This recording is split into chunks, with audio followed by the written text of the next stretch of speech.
आज महाराष्ट्रात घडली आहे. खरं म्हणजे असं कोणाच्या स्वप्नातही वाटलं नसेल की अजितदादा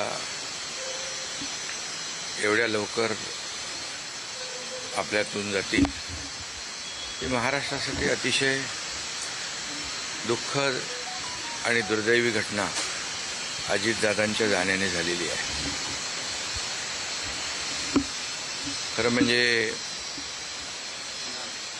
अजितदादा गेले अनेक वर्ष या महाराष्ट्राच्या राजकारणात नेतृत्व करत होते आणि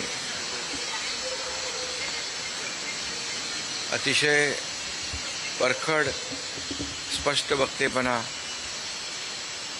आणि प्रशासनावर असलेली त्यांची पकड आपण पाहिलेली आहे. प्रत्येक गोष्टीचा त्यांना बारीक अभ्यास करून बोलण्याची सवय होती आणि परखड स्पष्ट वक्तेपणा, निर्भीड, रोखठोक बोलणारे असले तरीसुद्धा त्याला चूक म्हणणारे असले तरीसुद्धा अतिशय मनाने ते निर्मळ होते. याचा अनुभव मी स्वतः घेतलेला आहे. त्यांच्यासोबत मी मंत्रिमंडळात देखील काम केलं. मी मुख्यमंत्री असताना त्यांनी उपमुख्यमंत्री म्हणून देखील काम केलं आणि जेव्हा मुख्यमंत्री मी असताना मुख्यमंत्री माझी लाडकी बहीण योजना किंबहुना इतरही योजना जेव्हा आम्ही सुरू केल्या तेव्हा आर्थिक जे काही घडी आहे किंवा आर्थिक तरतूद जी आहे ती अतिशय उत्तमपणे त्यांनी त्यावेळेस केली आणि याचा अनुभव मला आहे. आणि एकदा करायचं ठरवलं की ते अजितदादा करायचेच.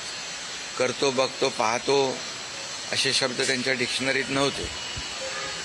व्हायचं असेल ते तात्काळ करायचे, नसेल त्याला नाही म्हणायचे. असा स्पष्ट वक्तेपणा या महाराष्ट्राने पाहिलेला आहे. मी असेन, मुख्यमंत्री देवेंद्रजी असतील, अजितदादा असतील, आम्ही टीम म्हणून काम केलं, टीम म्हणून काम करतो. आमच्या वेळाही कामाच्या वेगवेगळ्या, आम्ही पहाटे उशिरापर्यंत काम करतो. अजितदादा पहाटे लवकर काम सुरू करतात, देवेंद्रजी दिवसभर काम करतात. आणि अजितदादांनी 6-6 वाजता देखील अपॉइंटमेंट दिलेल्या अधिकाऱ्यांनी आणि लोकप्रतिनिधींनी पाहिलेल्या आहेत. अतिशय वेळेचं महत्त्व आणि वेळेचं भान ठेवणारा नेता हरपलेला आहे.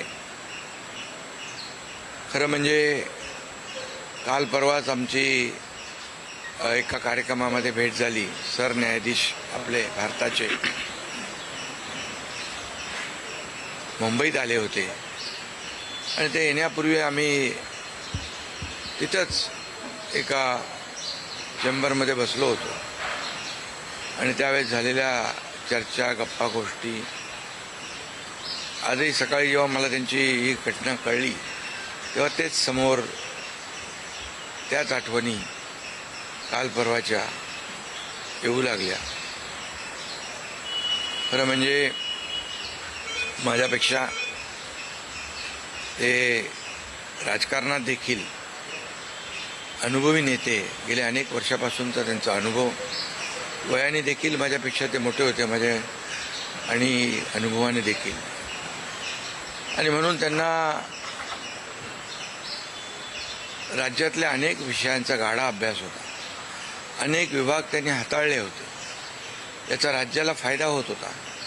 मंत्रिमंडळात देखील ज्यावेळेस काही विषय यायचे त्यावेळेस आपल्या राज्याची आर्थिक परिस्थिती अशी आहे, आपल्याला सर्वांना काटकसर करावी लागेल, असे अगदी निर्भीडपणे सांगणारे अजितदादा देखील आम्ही अनुभवलेत. शिस्तीचा नेता म्हणूनही आम्ही अनुभवलेला आहे. आणि त्यामुळे त्यांच्या जाण्याने फक्त पवार कुटुंबियांचंच नाही तर संपूर्ण महाराष्ट्राचं न भरून येणारं नुकसान झालेलं आहे.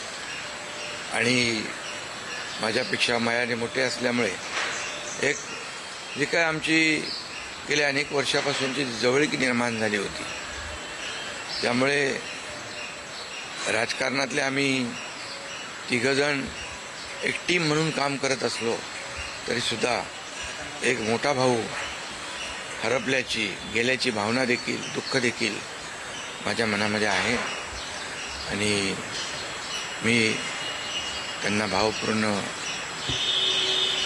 आदरांजली अर्पित करीत असतानाच मनामध्ये फार दुःखाच्या भावना आहेत. त्यांचं कुटुंब हे दुःख पचवण्याची क्षमता डोंगरा एवढं दुःख आहे, ही क्षमता ईश्वराने त्यांना प्रदान करावी. कुटुंबाचंच नाही तर संपूर्ण महाराष्ट्राचं झालेलं आहे नुकसान.